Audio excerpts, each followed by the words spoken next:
He was just such an amazing person, unlike anybody that I've ever met before. And even from the first time that I saw him, I was just blown away. Like, oh man, I've got to meet this guy. He knew exactly how I felt about him and how I was just so proud of him for all the work that he did and the times that he had to be away. And he was a giant teddy bear, even though he was 6'6" and could do anything. He was just a real sweetheart. He caught eye with me, and he came over and talked with me and asked me to take a walk with him on the docks, and so we did, and we just had the greatest conversation, and he ended up getting my number and called me later that night, and we ended up just spending the next 2 weeks together before he had to go off for his next training. So he was super sweet, and I just fell for him right away. He loved fishing. That was the number one thing that he loved to do on the weekends. We spent a lot of time out on the water just enjoying the salty air, and anytime that he had the opportunity to put a line in the water, he would. He played water polo at the Air Force Academy, and he just really enjoyed the beach. He really was just a loyal guy, very humble and very sweet, and tender to his family. Derek and I got married in 2003, and right off the bat we discovered that we were pregnant with Logan. So 9 months later, little Logan was on his way, and Derek, he could not have been more happy to have a son.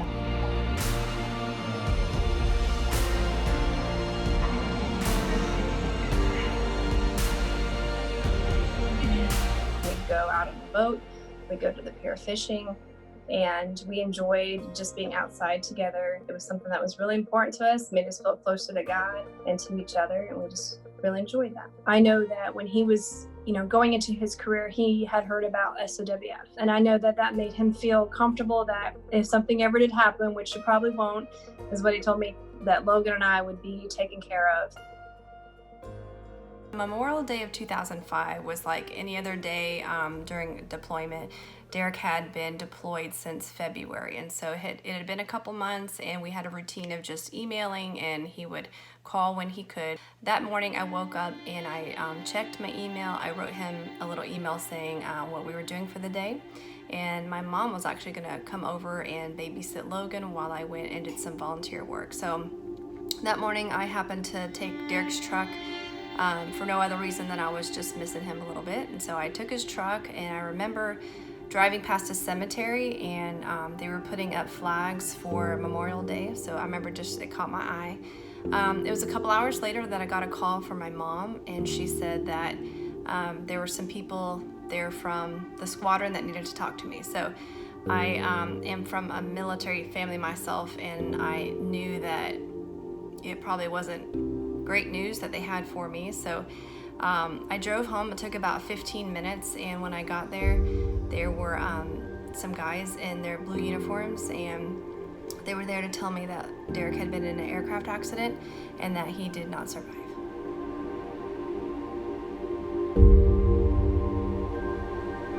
After Derek died, it was really hard to know that he was the finality of him not coming back.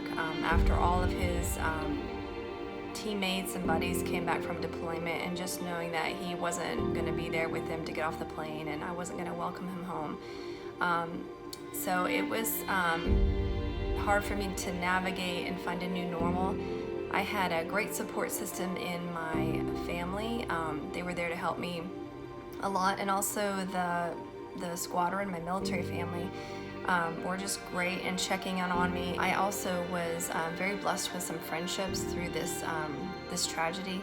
There were 2 other widows involved in the accident that Derek was involved with. So we were really just bonded by the circumstance, and God had just placed us together to strengthen each other. And so just taking it one day at a time, and just leaning on people when I wasn't strong enough myself, and just leaning on my faith, and knowing that it's okay not to understand why this happened, but to know that I was not alone in it.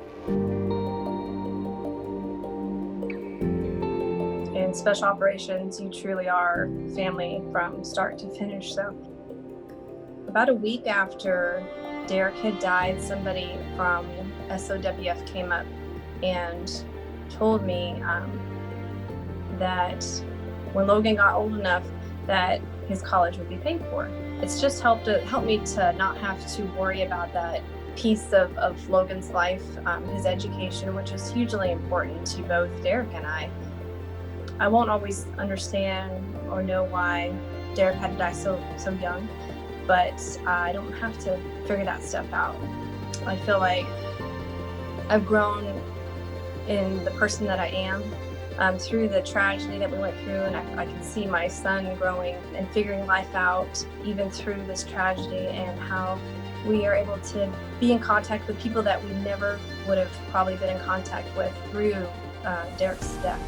We have a full house of 4 children, Logan, Evelyn, Luke, and Landon, and we just stay busy, and we have God as the center of our family. And my husband Todd actually went to the Air Force Academy with Derek, and they graduated the same year. So we have just a super special connection, all of us, and we just keep the faith. I feel like SOWF has done such an amazing job honoring my husband.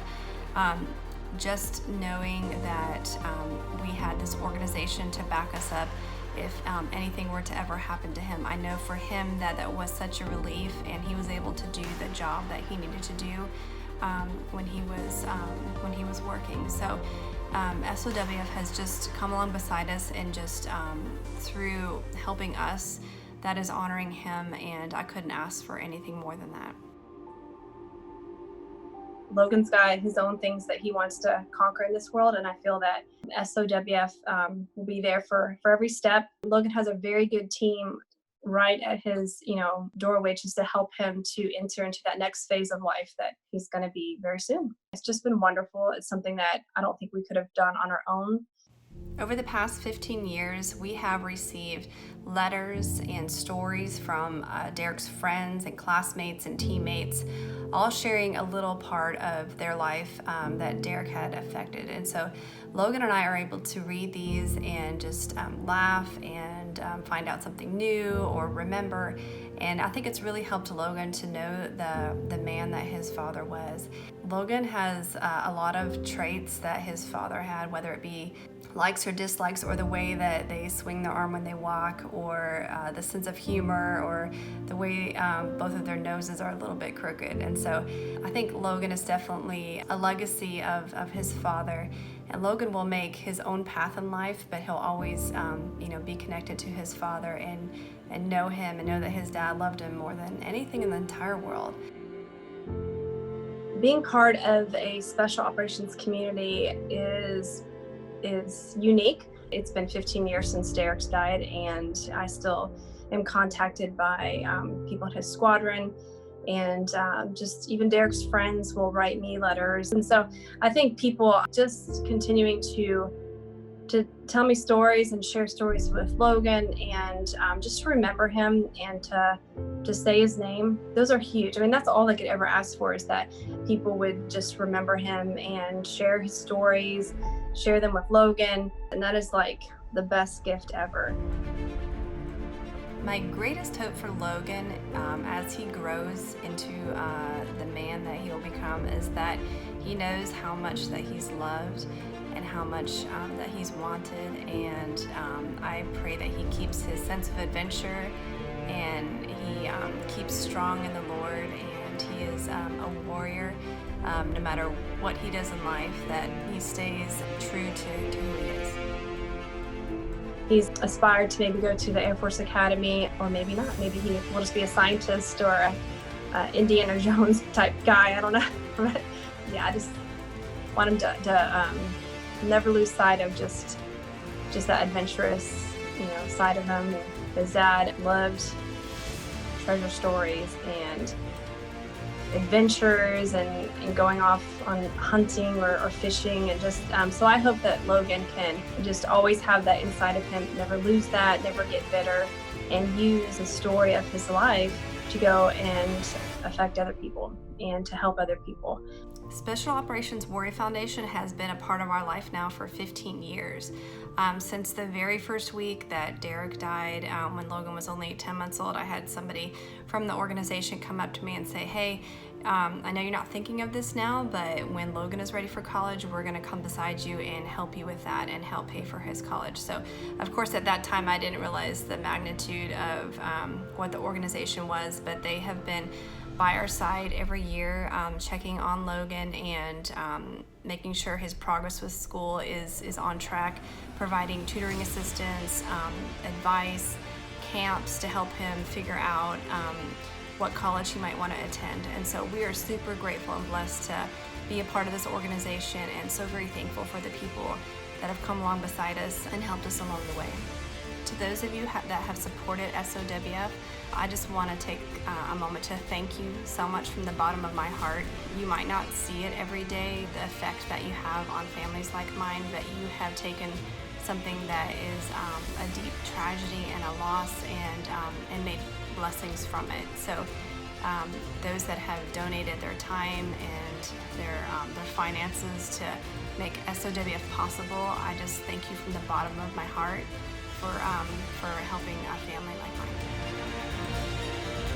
I know that they have made Derek so proud.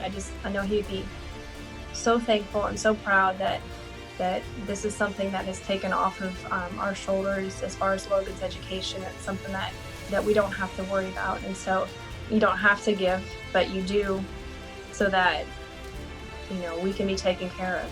And I am so grateful and thankful for those that have sacrificed in the way of giving so that my husband could go do what he wanted to do and fight for America. And so I'm so thankful for, I say over and over again, for a grateful America, for those that have given of themselves time and financially to be able to help the members of Special Operations, the widows and the children who have lost their parent to this war. We're so thankful to be part of that family, and I'm forever grateful.